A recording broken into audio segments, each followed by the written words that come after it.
안녕하세요. 운동이야기의 김교수입니다. 자, 오늘 Q&A 시간은 제이준하님께서 주신 질문인데요.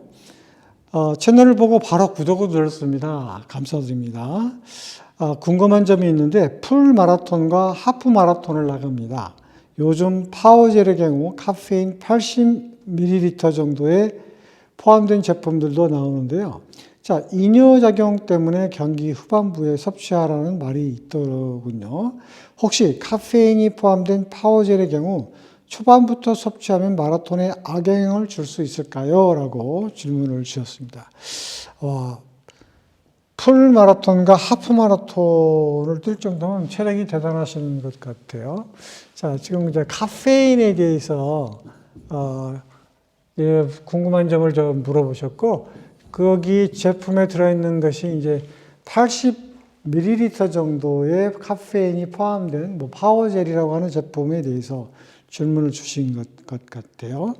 자, 질문의 요지는 뭐냐면, 이 카페인이 이제 이뇨작용이 있기 때문에 경기 후반부에 섭취하는 얘기가 있고, 아니면 경기 전반부에 섭취하면 좋을까요? 이 두 가지 질문인데, 자, 카페인을 우리가 이제 섭취하는 이유가 여러 가지가 있는데, 그 첫 번째는 경기력을 향상시키기 위해서 카페인을 복용하는 경우가 있습니다.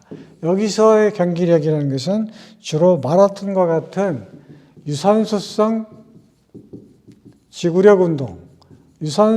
지구력 운동에 카페인이 경기력을 향상시킨다는 연구 보고들이 많기 때문에 주로 이런 중장거리 선수들이 카페인을 섭취하는 경우가 꽤 있죠.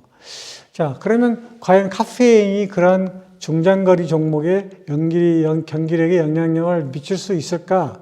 이건 분명히 영향을 미칩니다. 따라서 그런 중장거리 선수들이 이제 카페인 음료라든가 카페인 섭취를 많이 하는데, 자, 우리가 이제 IOC라고 하는 올림픽 위원회가 있잖아요. 카페인의 함량을 어느 정도 제한하고 있냐면 450mg 정도 이상을 섭취하게 되면 도핑이라고 하는 물질에 접촉이 됩니다.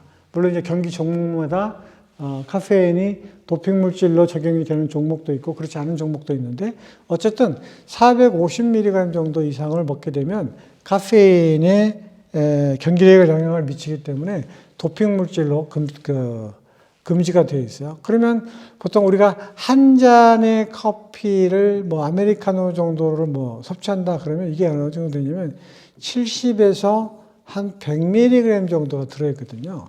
그래서 보통 4잔 이상 섭취를 하게 되면 이제 이게 어떻게 되냐면 도핑 물질에 걸리게 되는 거예요. 자, 그런데 카페인이 들어있는 그 파워젤이라고 하는 이 제품 안에 80ml가 들어있거든요.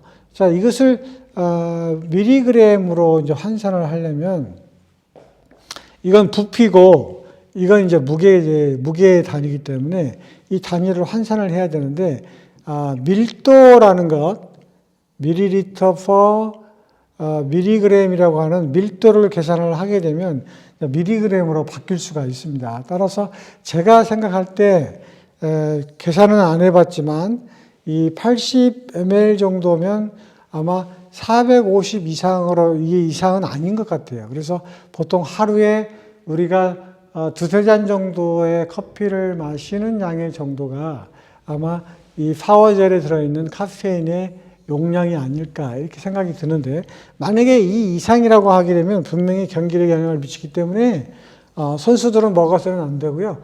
만약에 그 이하라고 하면 큰 문제는 없을 걸로 생각이 됩니다.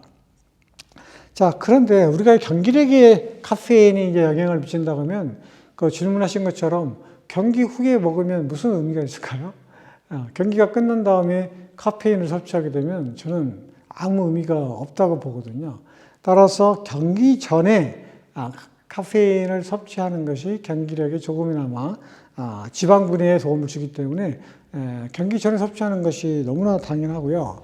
그런데 보통 이런 카페인을 섭취하는 운동 선수들을 보면 되게 어떤 선수들이 많냐면 도로사이클 선수들이죠.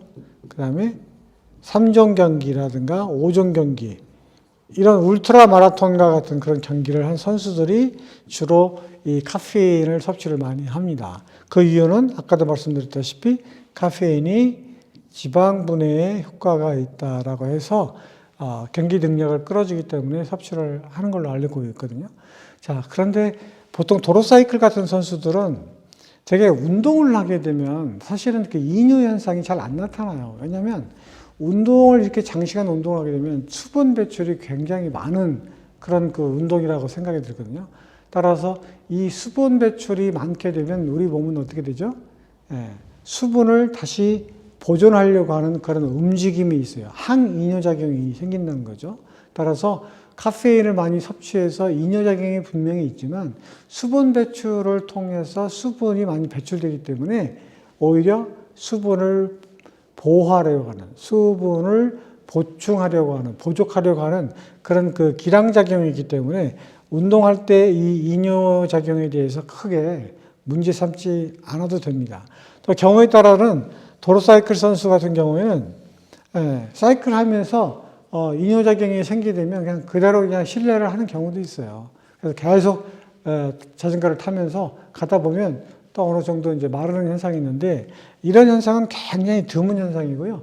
실제로 땀을 많이 배출하기 때문에 그 이뇨작용이 그렇게 쉽게 일어나지 않는다. 이런 생각을 말씀드릴 수가 있겠습니다. 그러니까 그 점에 대해서 크게 걱정하지 않으셔도 될 것 같다는 생각이 들었습니다. 그래서 가급적이면 카페인은 경기 후에 섭취하는 것은 아무 의미가 없고요. 경기 전에 섭취를 해야 그나마 조금이나마 도움이 된다라고 말씀을 드릴 수가 있겠네요. 자, 오늘 제이진아님께서 주셨던 질문을 가지고 영상으로 만들어 봤습니다. 자, 저는 다음 Q&A 시간에 다시 찾아뵙도록 하겠습니다. 안녕히 계세요.